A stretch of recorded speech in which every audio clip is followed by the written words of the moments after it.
문재인 대통령이 일본의 경제 보복에 맞서서 장기전도 불사하겠다는 단호한 입장을 다시 한번 강조했는데요.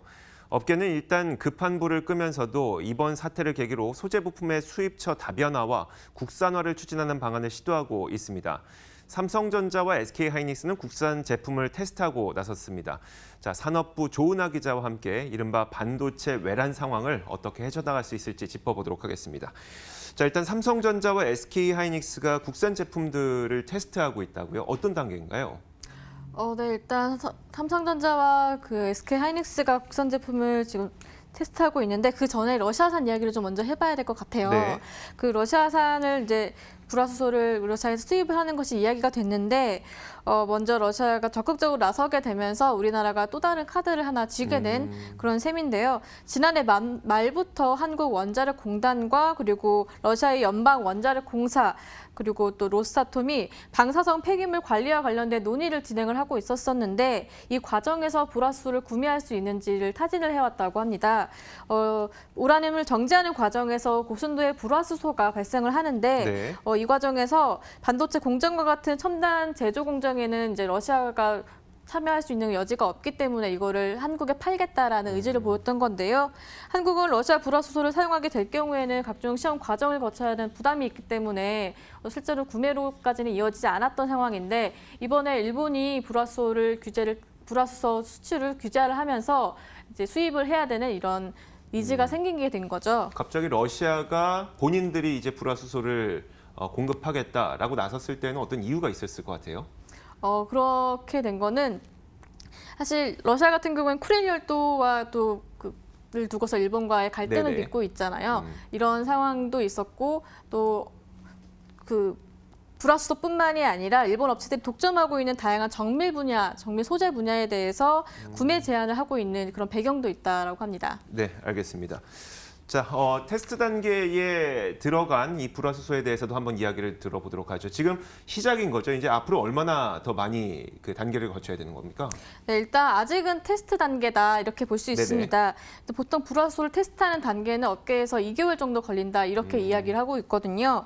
공정 최적화 테스트 과정을 거친다고 해도 또 실제 생산 라인에 적용을 전면적으로 하려면은 또 시간이 걸린다고 합니다. 일단은 어느 정도 소량의 그런 제품을 적용을 해보고 여기서 수율이 문제가 없다, 불량이 나오지 않는다 이럴 경우에 다시 또 조금 더 테스트를 해보는 이런 과정을 수차례 거친다라고 하는데요. 일단 소량의 제품을 적용한 다음에 또 다시 문제가 없을 경우 이런 식의 과정을 거치면은 어느 정도 좀 다시 적용을 해볼 수 있는 그런 단계가 올 수 있다고 하고요. 반도체 업계 내부 관계자에 따르면은 지금 현재 불화수소는 국내에 한 3개월 정도 버틸 수 있는 그런 수치가 있다라고 하고요. 일단 급한 불을 껐다 이렇게 해석이 되는데요. 국산 제품에 이런 급한 불을 끈 상황에서 국산 제품에 대한 테스트를 계속 해나간다면은 일본산 소재를 어느 정도 좀 대체할 수 있는 여지가 있지 않겠냐. 이런 업계에서는 이런 기대를 하고 있습니다.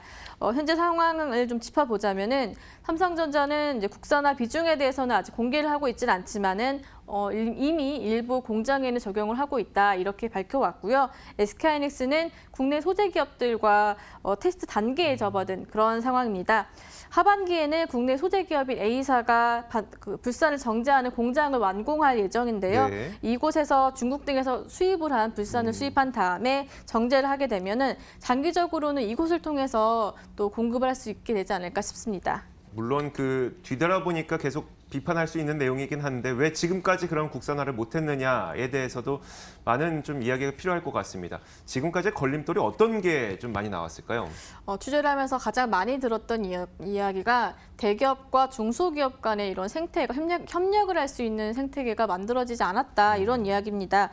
소재 부품 시장은 워낙 규모 자체가 작고 또 기술을 중소기업이 개발을 해도 또 이걸 마땅히 사줄 만한 기업이 없다라는 이야기를 하고요. 대기업 입장에서는 중소기업들의 기술 수준이 원하는 수준만큼 도달하지 않았다 네. 이런 이야기를 하고 있습니다. 대기업과 중소기업 간의 간극이 큰 상황인데요. 관련자 이야기를 좀 들어보시겠습니다. 이게 이제 초기에 진입할 수 있는 시장 규모가 나와야만 그걸 이제 진행을 할 수가 있거든요. 그런데 이제 기업들이 마음은 있었고 못하는 거죠. 뭐 예를 들어 수요 기업에서도 그걸 끌고 가고 싶어 하는데도 끌고 가고 싶어도 수요 기업도 이제 그걸 이렇게 본인들도 이제 따져보면 실제 그 원하는 규모가 안 나오고 또 저희 같은 공급업체 개념에서도 이게 채산성이 안 나와서 못하는 경우가 많습니다. 이게 이제 현실적인 허들이 있는 거죠. 지금 저희가 이야기를 들어봤던 것처럼 현실적인 그 장애물이 있다고 말씀을 하셨어요. 그 말은 달리 말하자면 그 현실적인 장애물이 지금 없어지지 않는 한은 국산화가 좀 쉽지 않을 것 같다는 이야기도 될 것 같은데, 그럼 이 소재 부품이 국산화되기 위해서 어떻게 변화가 돼야 되는 겁니까? 일단 이런 간격을 좁힐 수 있는 장이 마련되어야겠죠. 네. 일단 공동연구소가 필요하다 이런 의견이 나옵니다. 대기업과 중견 중소기업들이 협력할 수 있는 공동연구소를 통해서 기술을 개발을 하면 테스트를 할 수 있는 이런 장이 필요하다 이런 이야기인데요. 대기업 입장에서는 이제 국내 기업들과 협력할 때 뭔가 좀 더 유인책이 필요하다 이런 이야기도 하고 있습니다. 현재 정부 R&D 사업만 보더라도 대기업은 참여기관으로서 참여를 하게 되어 있습니다. 보조적인 지원 역할만 한다 이런 얘기인데요. 보다 주도적으로 참여를 해서 기술 개발할 수 있도록 허들을 낮춰줘야 된다라고 이런 이야기를 많이 하고 있고요. 또 이들을 연결할 정부의 역할도 중요합니다. 최근에 홍남기 부총리가 6조 원 규모의 소재 부품 사업 투자를 이야기를 했었는데 이 사업에 대한 예비 타당성 조사도 진행 중이다라고 밝힌 바 있습니다. 이것조차도 이제 시간을 단축시키기 위해서는 예비 타당성 조사를 생략을 해야겠다 이런 이야기도 나오고 있는데요. 업계에서는 이에 앞서서 소재 부품 국산화가 시급한 만큼 6조 원 투자에 대한 그 예비 타당성뿐만 아니라 이 관련된 세부 사업에 대한 예비 타당성도 좀 그러니까 면제를 해줘야 되는 거 아니냐 이런 특단의 조치가 필요하다 이런 이야기를 하고 있고요. 소재 부품 기술 개발은 또 연속성이 중요한데 그렇죠. 현재 이 예비 타당성 조사대로 진행이 된다라면은 연속성이 없이 단발성으로 끝난다 그러니까요. 그런 상황이 있다고 하고요. 업계는 이런 것들을 감안을 해서 좀 더 구체적이고 좀 실질적인 대안이 조속히 마련되어야 된다 이런 이야기를 하고 있습니다. 물론 일단 급한 불은 껐다는 평가가 나오고 있긴 합니다만 이 정부와 업계의 이 협조가 좀 빨리 이루어져야 될 것 같습니다. 조은하 기자와 함께 이야기 나눠봤습니다. 고맙습니다.